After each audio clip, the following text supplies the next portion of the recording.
मैं हूँ डॉक्टर पल्लवी तोटे। मैं पुनर्वसु आयुर्वेद संजीवनी चिकित्सालय नागपुर में एज चिकित्सक कार्यरत हूँ। आज मैं आपके साथ आयुर्वेद ट्रीटमेंट के मल्टीपल बेनिफिट शेयर करने वाली हूँ। दोस्तों, आज अपन देखते हैं कि समाज में हर एक व्यक्ति अनेक व्याधियों से घिरा हुआ है। किसी को शारीरिक व्याधि है तो किसी को मानसिक व्याधि है, लेकिन आयुर्वेद में इन सभी व्याधियों का कारण दोष ही बोला है। अगर हम दोषों को ट्रीट करते हैं तो आपकी शरीर निरोगी और स्वस्थ रहता है। तो इसी को मैं आज मेरे कुछ केसेस के द्वारा बताने वाली हूँ। मेरी जो पहली केस है जिसकी इमेज मैं आपके साथ शेयर कर रही हूँ। यहाँ पे मेरी जो पहली केस है वो है पेशेंट 15 इयर्स के। इनको 7 साल की एपिलेप्सी की मेडिसिन शुरू थी और इनका जो वेट है वो ज़्यादा बढ़ रहा था। जब ये ओपीडी में आए थे तो इनका वेट 90 kg था और इनके स्किन पे हैंड के डॉर्सल साइड पे पैचेस निर्माण हुए थे और इनको OCD भी था और एक्ने का भी प्रॉब्लम था। तो इनको नागपुर के न्यूरोलॉजिस्ट की ट्रीटमेंट शुरू थी। उन्होंने इनको कीटो डाइट के बारे में भी बताया था, पर इनको उसका कुछ फ़ायदा नहीं लगा। तो इन्होंने आयुर्वेद ट्रीटमेंट लेना उचित समझा। तो ये जब OPD में आए तो हमने इनको कुछ मेडिसिन से शुरुआत की और उनको कुछ आहार विहार के बारे में बताया, डेली रूटीन के बारे में बताया। जब OPD में आने से पहले इनको जो नींद का प्रॉब्लम था वो बहुत सीवियर था, बहुत ज़्यादा नींद आती थी। दिन के 10-12 घंटे ये सोते थे। हमने इनको कुछ चेंजेस डेली रूटीन में करने के लिए बताया। तो यहाँ पे 1 महीने के बाद इनको मेडिसिन से और डेली रूटीन में चेंजेस करने से इनका जो वेट है वो 15 किलो से कम हो गया और इनके स्किन के रैशेस भी क्योर हो गए और इनका जो एक्ने का प्रॉब्लम था वो भी क्योर हो गया। इसके बाद हमने इनका शिरोधारा, बस्ती, रक्तमोक्षण, ये सारी पंचकर्म की क्रिया के द्वारा इनकी शुद्धि की है और उसके बाद इनका जो एपिलेप्सी के मेडिसिन का डोज शुरू था वो कम किया है।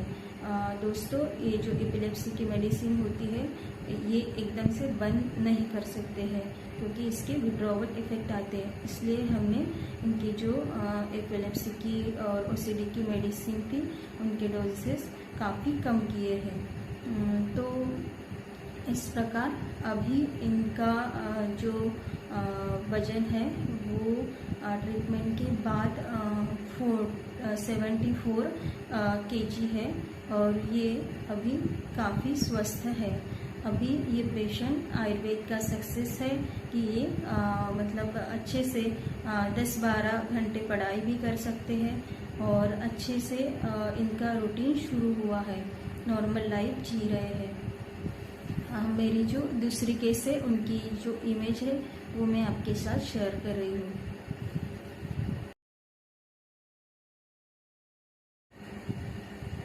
मेरी जो दूसरी केस है वो अस्थमा की है। ये जो पेशेंट है यहाँ पे मैंने इमेज शेयर की है, ये 8 इयर्स की है।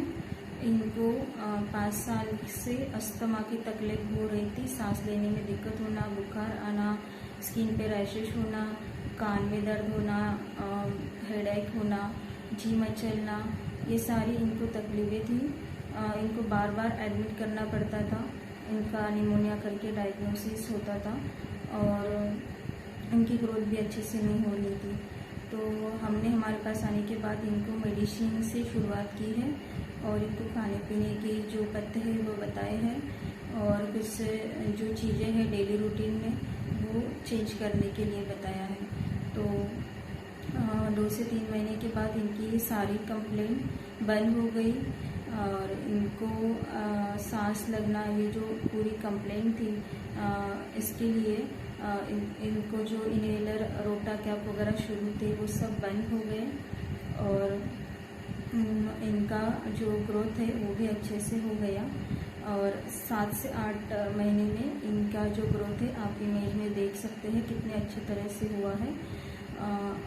आप इसको एनालाइज कर सकते हैं। तो इनका और एक बेनिफिट इस प्रकार हुआ है कि इनके घर के कोरोना के दूसरे वेव में सदस्य को इन्फेक्शन कोरोना का हुआ था, पर इनको ये इन्फेक्शन नहीं हुआ। इनकी इम्यूनिटी पावर इतनी अच्छे से बढ़ गई। तो इस प्रकार का आयुर्वेद का जो बेनिफिट है मैंने आपके साथ शेयर किया है। तो स्वस्थ रहने के लिए शरीर निरोगी होना आवश्यक है, जो कि आयुर्वेद की ट्रीटमेंट के द्वारा किया जाता है।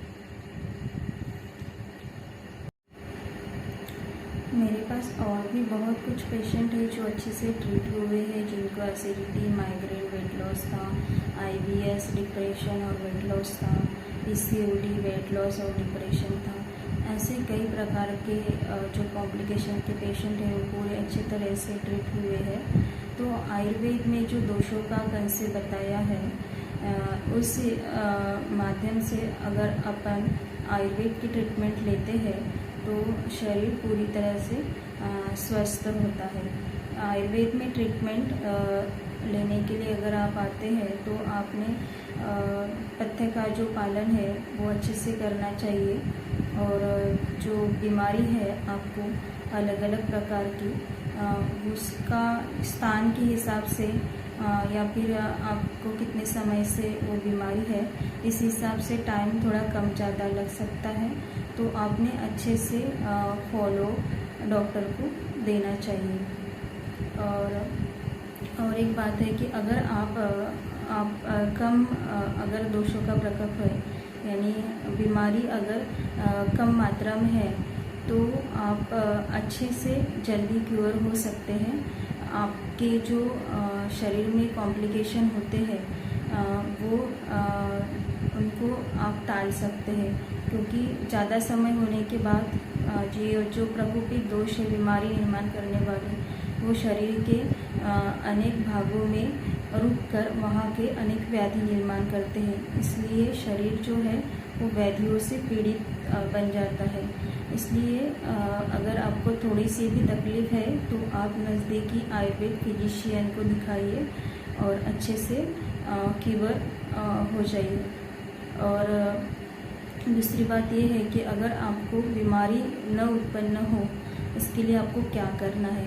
इसके लिए आपको जो ऋतुनुसार जो शोधन है आयुर्वेद में बताया है कि आपने वर्षा ऋतु में अगर आप शोधन करते हैं यानी बस्ती चिकित्सा लेते हैं, शरद ऋतु में रक्तमोक्षण और विरेचन चिकित्सा लेते हैं, और वसंत ऋतु में वमन चिकित्सा लेते हैं, तो इस काल में शरीर के जो ये त्रिदोष है वो नेचुरली प्रकोपित होते हैं। तो इनको बाहर निकालना चाहिए, इनकी शोधन चिकित्सा यानी पंचकर्म चिकित्सा करनी चाहिए। ये अगर आप करते हैं तो आपका शरीर अच्छी तरह से स्वस्थ रह सकता है। और आयुर्वेद में कुछ डेली रूटीन बताई है, कुछ ऋतु के हिसाब से चेंजेस बताए हैं, वो आप अगर फॉलो करते हैं तो आप रोग मुक्त रह सकते हैं। इसकी जानकारी मैं आपको आगे वीडियो में देने वाली हूँ। तो आज मैं आपको एक स्वस्थ रहने के लिए मूल मंत्र देने वाली हूँ, जो आपके मल मूत्र, जो छींक है, अपान वायु है यानी फ्लैटुलेंस है, और आपकी जो भूख है, प्यास है, निद्रा है, और जुम्बा यानी यावनिंग है, और जो सीमेन यानी रेतस, अश्रु टीयर्स, और छर्दी यानी उल्टी, और काम करने के बाद जो सांस फूलती है, और कफ का वेग यानी कास, इसका वेग आपने रोकना नहीं चाहिए या फिर खुद से निर्माण भी नहीं करना चाहिए। अगर ये आप करते हैं तो आपके शरीर में अनेक प्रकार की बीमारियां उत्पन्न हो सकती है।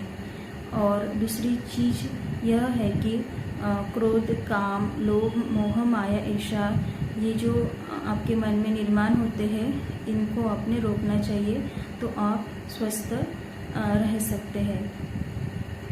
इस प्रकार आज की अगर जानकारी आपको अच्छी लगी है तो आप इस चैनल को सब्सक्राइब कर लीजिए, जिससे आपको वीडियो नेक्स्ट अपलोड होते ही आपको जानकारी मिल जाएगी। धन्यवाद।